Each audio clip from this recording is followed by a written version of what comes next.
But this is Crow from the future, and I need you to like the video, leave a comment, because I can guarantee you this video is it's the best video we have ever made. It was awesome. Y'all had fun when you watched it. I just wanted to drop back in time and let you know that to remind you to like the video, because you watched the whole video and then you just left the video. You didn't like it. You didn't subscribe to the channel. But I guarantee you, it was like the best video that you've ever watched on all of YouTube. Anyways, let's jump right into it. So today we're going over the executive order on preventing online censorship. Now, this was released yesterday, and prior to releasing, it did get leaked onto the interwebs. I had a chance to read through the leaked draft of the executive order. It was pretty interesting. Essentially, I'll be dropping the link to this so everyone can read it for themselves. And once you have read it, if you can, I do want your thoughts on it. Just leave a comment. Let me know what you think. It is a dry read, don't get me wrong. But in layman's terms, it is seeking to enforce already existing language in the Communications Decency Act, Section 230. Now, what is the Communications Decency Act, Section 230? The Communications Decency Act, Section 230 protections for platforms online which host content is there to basically protect online platforms from being liable. From being publicly liable for things like defamation, for things that are hosted on their platform by users who post that content. So if I were to make a YouTube video, and in that YouTube video, I explicitly defame somebody, you could not go after YouTube for hosting that content because they are just a platform. They don't editorialize. They just host that content. Now, under Section 230, there is specific language that does state that to qualify for these protections, these social media platforms, they do need to host that content. They cannot editorialize, and they cannot remove content in bad faith. And under the executive order on preventing online censorship by Donald Trump of all people, it does state that they need to enforce the language in Section 230. Meaning, if I am on Twitter, right, and I say, in the Zuby situation, I say, okay, dude, to somebody, and they say, you misgendered someone by, that is not tolerated. If you do that, you are no longer removing content in good faith. You've removed content in bad faith, meaning you should no longer qualify for protections under Section 230 of the Communications Decency Act. Now, I think this is all a good thing. I think it's a good thing because for the longest time, we've had Big Daddy Tech essentially run roughshod over people's ability to speak freely online. And the whole point of the Communications Decency Act Section 230 protections were that these online platforms were going to be places of free speech, protected free speech. Obviously, you cannot threaten somebody. Now, there seems to be a lot of misinformation. Now that the draft has been released, now that the actual executive order has been signed and put out there, I do hope that more people read into it and do understand it, because I'm going to show you an interesting Twitter interaction that I had with somebody. Some of you may not know who this individual is, but they were replying to some responses on the Quarterings tweet. Trump is actually going after Section 230. It exempts companies from most liability for speech on their platform and gives them broad discretion in how they moderate speech. Holy F. I'm doing my best not to swear, guys. And then this person says, about effing time. And then Pescatore News Network, Josh Pescatore. I'm actually on his Discord server. I have no beef with this individual. He was wrong. He was objectively wrong here. And I think it was because at the time he was posting, he hadn't actually read the order, and instead he was just assuming that Trump was being an idiot. And to his credit, that's not a difficult assumption to make, because Trump, he opens his mouth and he says some really stupid shit. They said, you don't understand, do you? And I put, it'll destroy social media platforms. And I said, my dude, I don't think people care. Social media is where people go to communicate now, and we have large tech groups censoring speech and banning people. Politicians have even called for content to be removed from these platforms. Then they took a swing at the president.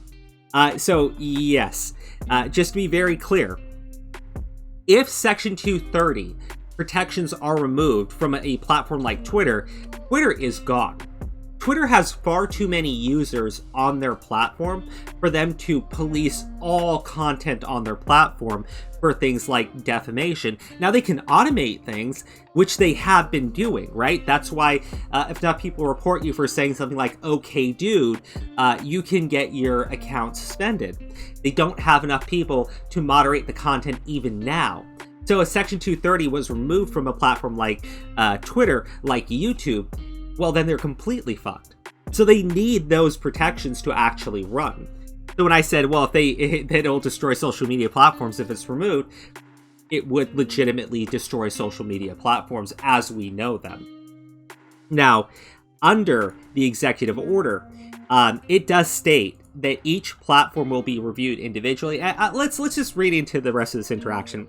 Yeah, you don't know too. I really hate it when people say that. And I even said, I've always enjoyed people who say, you don't know, and you don't understand, followed by nothing else. It's like screeching, you're wrong! Please inform us why Sage Guru said. I admit, I get very snarky online. Delete 230 and all content becomes liable for the platform it was posted on. Yes. Meaning the company will go to extreme lengths to protect itself from lawsuits, meaning more censorship and more gatekeeping. If that's what you want less of, this is the opposite direction. Objective fact-checking is not censorship. So, 2 points here. 1. There is no fucking way in hell that they could commit those resources to policing their content on their platform. Too many users, too many posts, just way too much to actually moderate. It's just impossible. Right? So they really only have one option, which is follow the actual language of the Communications Decency Act, which they have not been doing. Josh Pescatore thinks that Twitter will do the exact opposite, and they will just quintuple down on being absolute fucking idiots. I don't think that they would do that, although they might do that, in which case Twitter goes down. Twitter would go down. I think that's... I don't think that that's the worst thing in the world, honestly. I just really don't. And then another platform would pop up because there's a market for that, and they would follow the language of the Communications Decency Act. So, there you go. And they says objective fact-checking is not censorship. Yeah, so this is the thing about Josh Pescatore. If you follow him on Twitter, he's very opinionated in one direction. I'm not trying to be a dick towards the guy, but usually when Trump's name comes up, he loses sight of objectivity. So when he says objective fact-checking, well, here's the problem. Trump made this tweet here, right? He says, in the future, you do mail-in ballots, it will lead to massive voter fraud. That is an opinion. You have no way of telling what's going to happen in the fucking future. And here's the thing. There are multiple cases of voter fraud, right? So what Twitter did was it decided to go out and fact-check Trump's opinion by linking to op-eds, opinion editorials from CNN, New York Times, WAPO, a really stupid way of going about this shit, right? And in those op-eds, they've stated that there's no evidence of voter fraud, when there are countless examples of it. Now, Twitter was literally forced to pull back that fact check and admit that they had spread misinformation because, there's actual examples of it. So, Josh Pescatore, I'm not trying to be a dick here. I like your Discord server. I like the things that you do. But when Orange Man comes up, you seem to lose all sight of reality. And you just go in one direction. And I think it's a little embarrassing as, but whatever. That's neither here nor there. You're never going to convince everybody to agree to you, to agree to your politics. I get that, right? But here's the thing. When Twitter did that, when Twitter decided to start fact-checking opinion with opinion, they started editorializing the content that was on their platform. And if you think Trump was not waiting for them to do this, let's follow the timeline. On the 27th, Trump makes that tweet. Twitter posts that fact check. Trump threatens to go after Twitter. On the 28th, Trump drops the executive order. Trump was waiting on this, dude. They've all been waiting on this. That's why he's been such a jackass on Twitter. You know, I'm not saying 4D chess. I'm saying he knows that he really does upset people. He knows that people call for his tweets to be removed, to be censored, to be fact-checked, and he just keeps pushing the envelope until somebody very stupid at Twitter said, "Okay, I'm doing it," and just ran headfirst into a fucking wall. And I said, you know, no, it showed political motives invalidating their protections under Section 230. And I should have clarified. I should have stated it editorialized. You know, that's on that's on me. The difference between us right now, I seem to understand that these platforms literally cannot survive without 230 immunities. Too many users, too much content. You think they'll commit the resources. If they dramatically escalate the censorship, they'll have to start targeting popular left-wing accounts as well as resistance members who support the censorship. Yeah, a good way of getting people off your cause is to go after them, which Twitter would have to do. It's literally an ultimatum. Twitter cannot survive the removal of 230, nor can they... I had a typo. Nor can they commit said resources.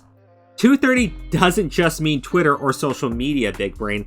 Well, I mean, to be frank with you, when I say social media, I'm referring to most online platforms, but I get that we're playing semantics there.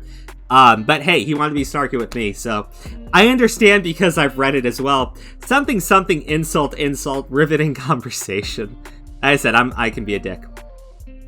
Then explain what it does. These platforms cannot be treated as publishers or the speaker of content, which is hosted by users on said platform. So what happens when you take that away? I put and here's the thing, I just drop it all on him because I had asked him a couple of times, you know, have you read... There's a point in the conversation that splits off. You know, we have two replies back and forth. But I had asked him a couple of times now, hey, have you actually read the draft on the executive order? And it was clear that he hadn't. And I'm not trying to be a dick there. I don't think most people did, right? Which is fine. Although, you know, news network, although to be frank with you, what passes for journalism today, I mean, I shouldn't expect anyone who calls themselves a news network to actually look into the news. And that's not me dragging Josh Pescatore. It's me dragging all journalists everywhere. Sorry, not sorry. I've already stated it. Now have you actually read the draft of the order, or was that too much research before you formed a hyperbolic opinion on the matter? Again, I'm being very snarky. The draft isn't a chainsaw being used to destroy 230. Instead, it clarifies on the points of good faith removal of content as outlined in 230. Specifically, it sets up the FTC to review complaints over removed content to identify if the problem is engaged in removal of content over good faith or bad faith. If the platform is found to be in violation of already existing language in 230, it removes their 230 standing. So hearing watching your panic attack as if Trump signed an order to remove all protections for all platforms under 230 is actually adorable when it's not what's even in the order. It reviews each platform individually, and yes, if they already are violating 230, then after years of watching them attempt to censor speech, ban people from the public discourse, and remove channels just cuz, I'm feeling no actual sympathy for Big Daddy Tech, who has flaunted their 230 status. If Twitter is found to be engaged in bad faith content removal, bye. Twitter losing it doesn't mean YouTube will.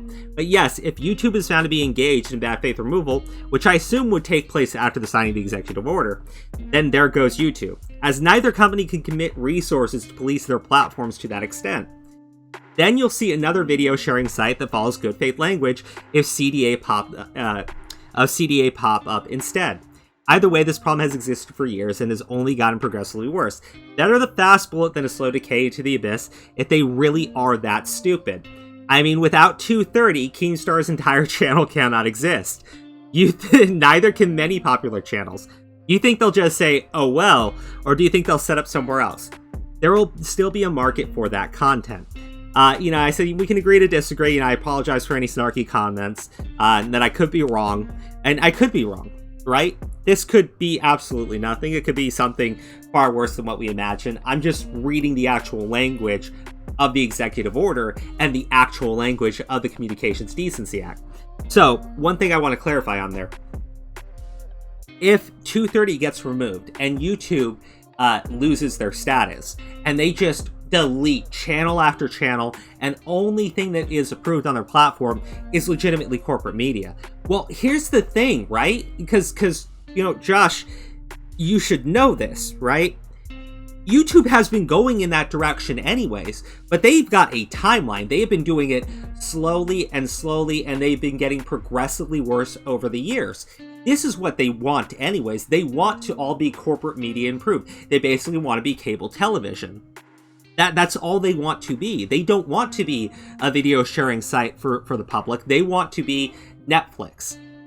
Well, if that's where they're going anyways, why would you sit there and go, well, if you remove it, then they're going to have to do that even sooner? Well, then, if you know it's going to happen anyways, I'm sitting there going, don't do it when all the channels have been slowly wiped out. Do it now, so another platform has the ability to rise up when someone like Keemstar is forced to move on to a different platform, when someone like PewDiePie is forced to move on to another platform. Well, they're still popular, they still have millions of subscribers, and YouTube says, we lost our status, so bye-bye channels. That would be the perfect time. Without 230, your little YouTube channel doesn't exist. Is YouTube not engaged in the same shenanigans that Twitter engages in? I understand, oh wise man. Again, very snarky. I'm saying people don't care at this point and want to press these tech platforms regardless, and that these platforms die without 230 protections. And again, that's where I was asking about reading the draft. So if you use the platform, why do you want it gone? You don't get it. At any point right now, YouTube can just remove my channel anyways. Look at what they did to Monkey, or any of their current guidelines. So did you read the draft of the order being signed? So you have a fundamental human right to a YouTube channel. Again, I'm not trying to drag Josh here. I get it. He has an aversion to Trump. If Trump does something, he automatically assumes the absolute worst possible outcome. Fine. But there is an actual factual basis for my arguments here, and you don't seem to really understand them. And I hope that you've actually had a chance to read through the executive order. Again, the links to these will be in the description. I understand that this could lead to harm for content creators, but that harm is already coming. We already know what YouTube wants to do. We already know Twitter systematically removes people for the most idiotic reasons, and we already know we have actual politicians, right? Politicians who have to abide by the First Amendment, going to a private platform and demanding that they remove the free speech of other individuals. It's gone too far. Too many lines have already been crossed.